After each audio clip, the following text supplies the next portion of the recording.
I'm so very excited to see you all here in this Center of Architecture, Art and Fashion.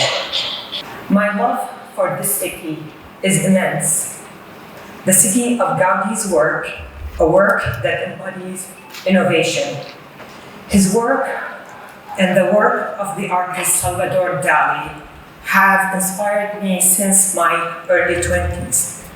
I remain fascinated with surrealism and surreal spaces that defy the norm, the fascinating mix of fantasy and reality. Yes, it has been 3 decades since I graduated from architecture school. Scary. 3 decades of relentless pursuit, hard work, countless sleepless nights, with total passion and commitment to the profession of architecture. First decade, 1991, end of Gulf War. I was determined to leave home, leave Baghdad, Iraq, to pursue my dreams of being an architect in the States. I was in my 20s with the experience of war that leaves you feeling powerless, with death around the corner. These bombs pushed me to leave Iraq and home. That decision was not supported by my family, who feared me being on my own. And with a degree from University of Baghdad, I could not find work in the US. So I had no choice but to go back to school for my master's degree. And I applied to the one school that had a full scholarship, and I got in. The screen shows glimpses of my life, of these 3 decades, from my beginnings to now. And this is what stayed with me. On my first real job, my boss assigned me to be the project designer on the project. I took on a dual role, the project designer and the project architect. I wanted to understand every part of what makes a building. Later, it helped me when I was told this can't be done. I knew it can be done. But this is not how my life rolled out. I worked for many big firms in Boston and New York City. I have worked on mixed-use project schools, universities, and large master plans in US, China, and the Middle East, and other places. When you work for a firm, you can push the limits, but only to a certain extent without being fired. As my boss would say to me whenever we disagree on the best course of action, Raya, your name is not on the door. And you can't blame him, as not everyone is willing to push that edge. There is a space we all so comfortably sit in, as fear is awaiting us right beyond that edge. And I still had that big dream to make my visions real. A dream I had when I was still in Baghdad with the full innocence of a dreamer, but without the harsh reality of what it would happen. Fast forward to the 3rd decade, in 2021, NYC was established in New York City, the place where I developed and matured as an architect, a place where I was elevated to be a fellow of the American Institute of Architects, and then established the Dubai office in 2014. RAW stands for Raya Ani Works, to honor the many years of experience, the projects, the city, and the people who were part of my journey. This is highlighting some of my work: Liberland, a new micronation, claiming an inhabited parcel of land between Croatia and Serbia. Our design won the first place in an international competition. Our design is based on technology-enabled economic system and 3 economic hubs: sustainability, media, and technology, encouraging a shared circular economy. A car-free master plan with major transit system, urban space is regenerative. This is a project of New York City High School of Art and Design, primary school, condominiums, and retail, and a project in Vietnam, which is a mixed-use project with conference center and high-rise residential and commercial. This is the 3 schools and universities I worked on. The first one in New York City, the second one in New Jersey, and the third one, Tsinghua School of Fine Arts in Shanghai, China. These are residential development projects in Dubai, and yes, all of them in Dubai.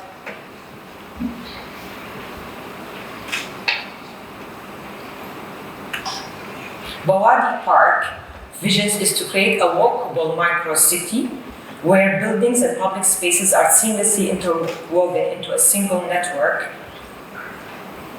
with a significant level of built-in environment lining up the perimeter of a gracious open space called Bawadi Park that acts like Central Park to New York City.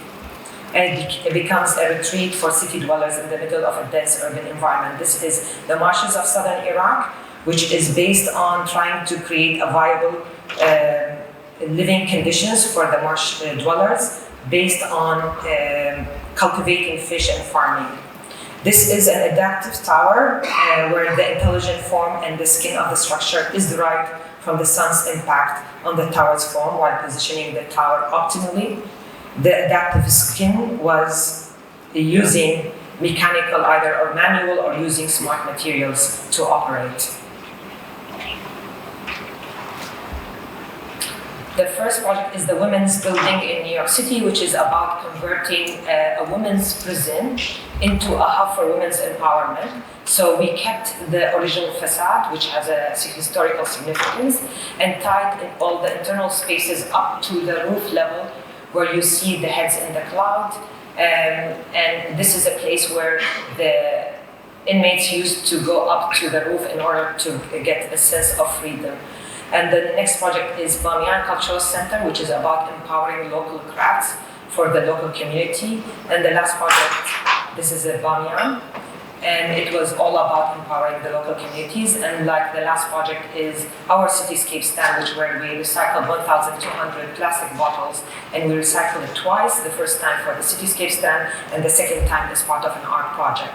The first project here is the iconic mosque in Dubai. It was a competition, and the interesting thing about this project is the shape of it. It represents a combination and a fusion of a seashell as well as a muqarnas inspired form that actually controls the sunlight to create thermal comfort for the 7,500 prayer hall. This is considered one of the first Qibla walls that are made out of 3D printed brick.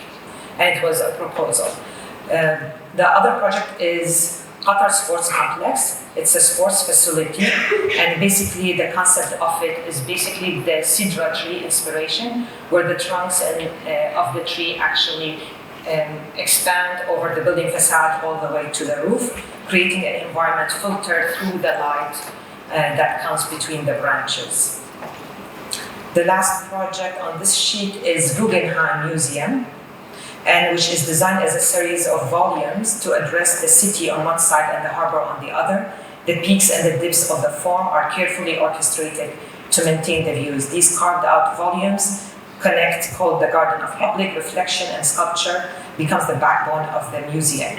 And the double skin facade is solar skin that provide also a shading device and an energy collector illuminating the digital facade of the museum. This is New York Stock Exchange, one of our clients that we did for them, the workspace. And then the next two other projects is in Manhattan, Sonic Union on Bryant Park and Sonic Union on Union Square. And basically this tessellations kind of architecture that is represented through these 3D tessellations. It signifies the connecting of major landmarks in Manhattan that connect the businesses of our clients. Iraq Pavilion at Expo 2020. It is rare that architects hire themselves. The story of Iraq Pavilion was one of those where you decide this needs to happen and you really work at it. At the end of 2018, I walked into the Iraqi embassy in Abu Dhabi to inquire about Iraq's presence at Expo 2020. The answer was, no budget is allocated for Iraq's participation.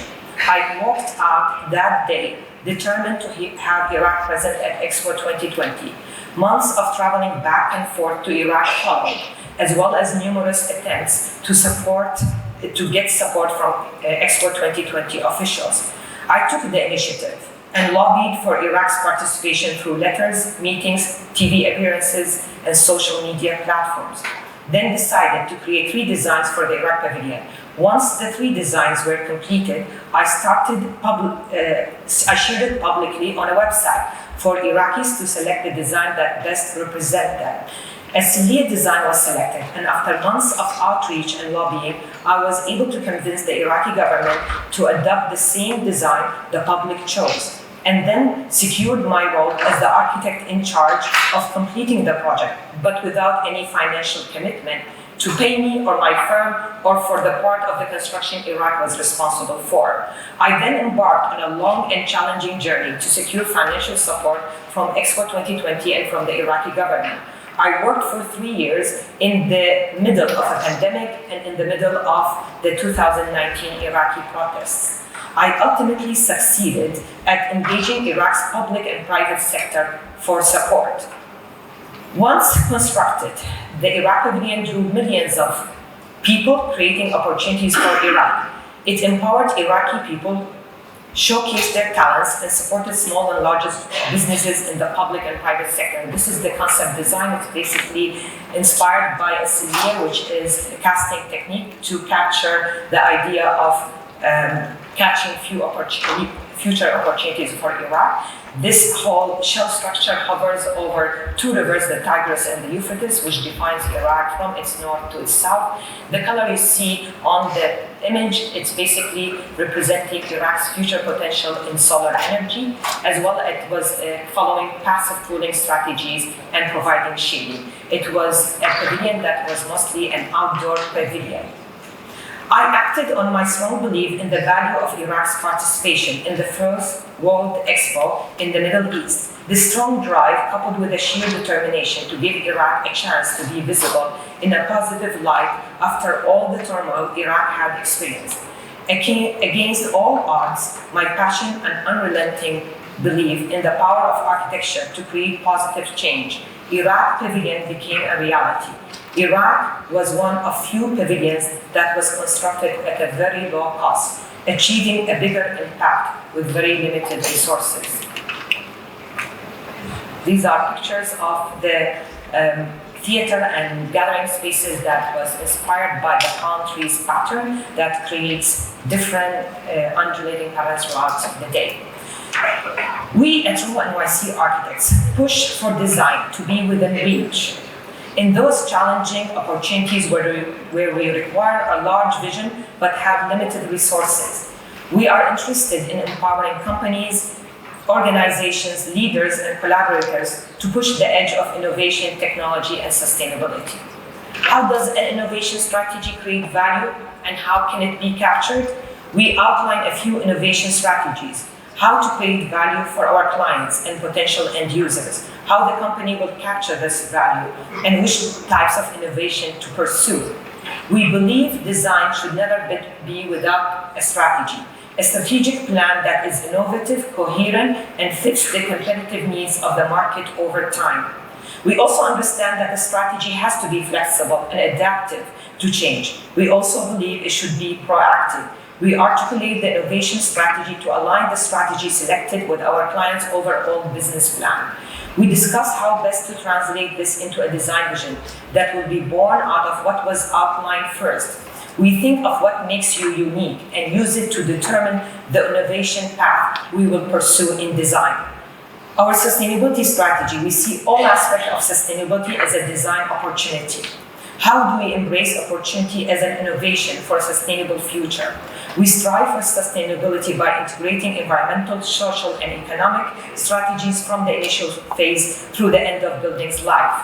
We aspire to transition to a sustainable circular economy through design. We always think of the value it offers, and we believe the value has to be greater than what it took to create it. We will devise a value-add strategy to either eliminate or reduce the carbon footprint and conserve precious resources. We explore concepts of an eco-design that create value while minimizing harmful impact on the planet. We keep sustainability at the forefront of all our design approaches. While the focus will be on passive design, active design should also be sustainable. We are committed to driving transformational change while promoting a healthy lifestyle buildings. Our technology strategy, we want to offer a new perspective on architecture. The architectural world is leaning towards optimized solutions while pursuing new horizons in design, chasing algorithms, experimenting with adaptability, robotics, 3D printing, and virtual reality. The harnessing of emerging technology is blurring the boundaries between design and construction, thus revolutionizing the architectural world in unexpected but exciting directions. How can innovation in technology motivate us to create fundamental new architecture? We believe designs are better informed and strengthened by embracing technology and data, thus unleashing creativity. Technology helps us strengthen and support our architectural design, generating different alternatives. We employ technologies that use algorithms to create models and generative architecture that are parametric, thus creating adaptive, context-based, cost-effective, and more efficient design. This is like two models that I brought from my office. It shows that what we do nowadays with the process of creating different iterations to test the different design ideas.